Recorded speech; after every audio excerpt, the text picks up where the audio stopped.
Vamos falar sobre a Bíblia da religião, o livro sagrado. Você falou que tem tem então a oral e tem a escrita. Como que nasce essa Bíblia escrita? Ou ela foi que nem a Bíblia cristã, que ela foi é um apanhado de vários livros, teve um concílio, teve discussão. A Bíblia católica tem mais livros que a protestante, por exemplo. Como funciona? Bem, uma só? Dentro da tradição islâmica, todas as correntes muçulmanas, todas, sunitas, xiitas, ibades, todos os muçulmanos do mundo têm um livro sagrado só.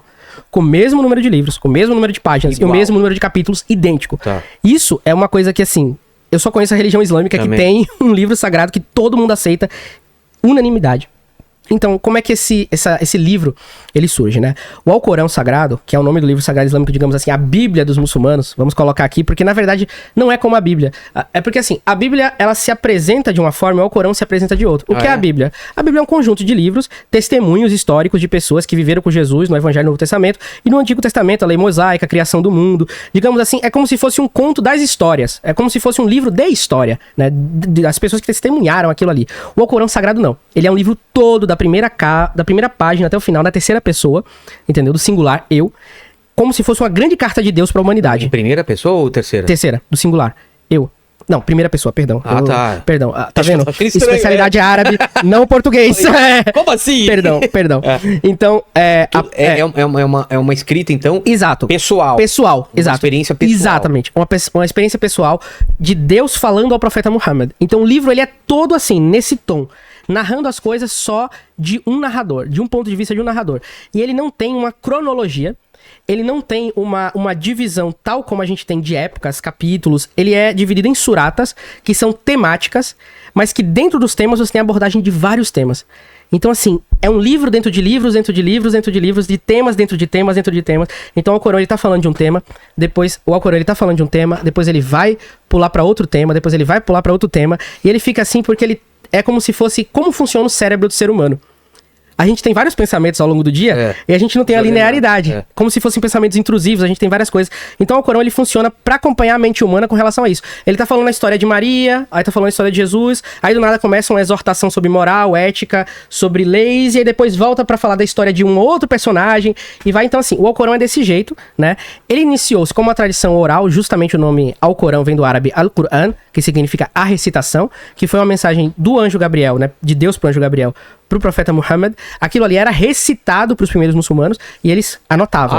Então, assim, a gente tem os originais do Alcorão hoje, inclusive, a gente tem o livro inteiro desde a época do século VII, como ele foi escrito, palavra por palavra. Então, como é que essa tradição se preservou? Os muçulmanos memorizam o Alcorão inteiro de cor, página por página. Isso. Inclusive, tem concursos de memorização do Alcorão.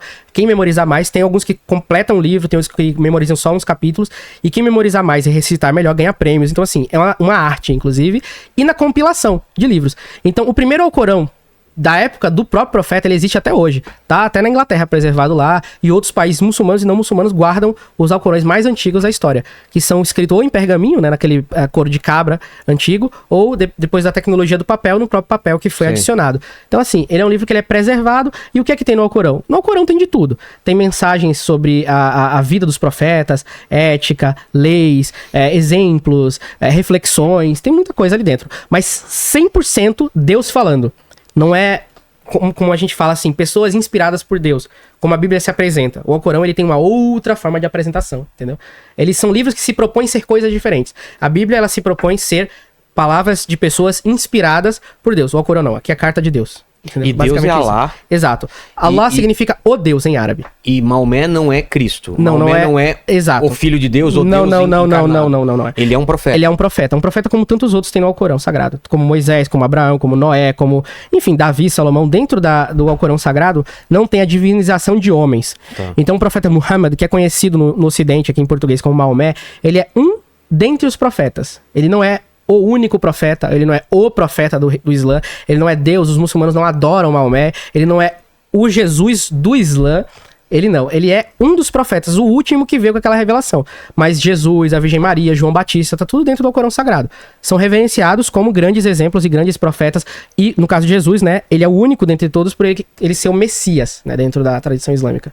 Mas entende como filho de Deus, como Deus encarnado? Não. Dentro da tradição islâmica, Jesus é considerado o Messias que cumpre o Messias que os judeus estavam esperando. Né? E que ele vai voltar na sua segunda vinda. Dentro da tradição islâmica também tem a segunda vinda de Cristo. Mas que ele não é a encarnação de Deus em carne. Ele é o verbo de Deus, que é uma criação de Deus. Então, assim, a diferença é que dentro do cristianismo você tem aquela coisa de Deus criou, ele é o pai. Né? Ele é o pai daquilo, o pai dos seres humanos e o pai de Jesus.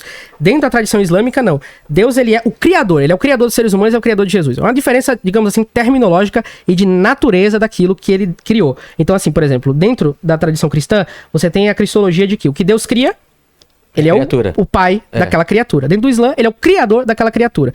Então, a adoração dentro do cristianismo, ela pode ser feita a Jesus para alcançar Deus. Dentro do Islã, somente Deus.